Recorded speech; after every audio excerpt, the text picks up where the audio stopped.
Second baby பிறந்ததுக்கு அப்புறம் first சைல்டுக்கு என்ன நடக்குன்னு தெரியுமா? Hi, this doctor Santhosh Babu, homeopathy healing journey day 12. ஒரு அப்பா அவங்க குழந்தைய கூப்பிட்டு வராரு. அந்த குழந்தைக்கு வந்து பார்த்தீங்கன்னா ஒரு 6 மந்த்தாக ரெக்கரண்டாக ஃபீவர் கோல்டு வந்துகிட்டே இருக்குது.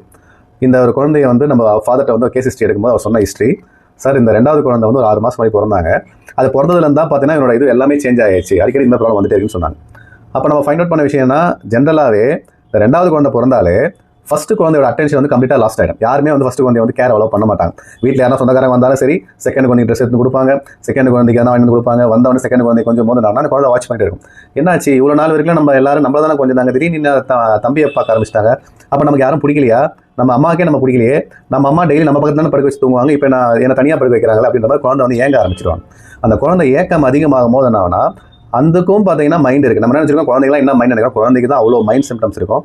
இந்த டைமில் வந்து நம்ம எவ்வளோக்கு எவ்வளோ குழந்தை அரவணைக்கிறோமோ, மெயின் விஷயம்னா அப்பா வீட்டுக்கு வராருன்னா ஃபர்ஸ்ட் குழந்தை தான் கொஞ்சம்.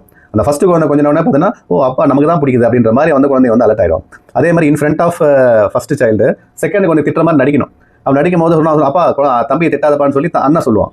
இது வந்து ஒரு சைக்காலஜி. இந்த மாதிரி நீங்கள் ஹேண்டில் பண்ணும்போது என்னன்னா, குழந்தை வந்து மென்டலி ரிலாக்ஸ் ஆகிடுவாங்க. அப்போ என்ன ஆகுனா, ஆட்டோமேட்டிக்காக ஒரு ஃபிசிக்கல் டிசீஸ் வரவே வராது. முடிஞ்ச அளவுக்கு வந்து ரொம்ப கேர் பண்ணுங்க. செகண்ட் சைல்டு பிறந்தவங்க ஃபர்ஸ்ட் சைல்டு கேர் பண்ணுங்க. ரிப்பீட்டட் டான்சிலைட்டிஸ்க்கு சர்ஜரி அவசியமா? நாளைக்கு பார்க்கலாம். நன்றி, வணக்கம்.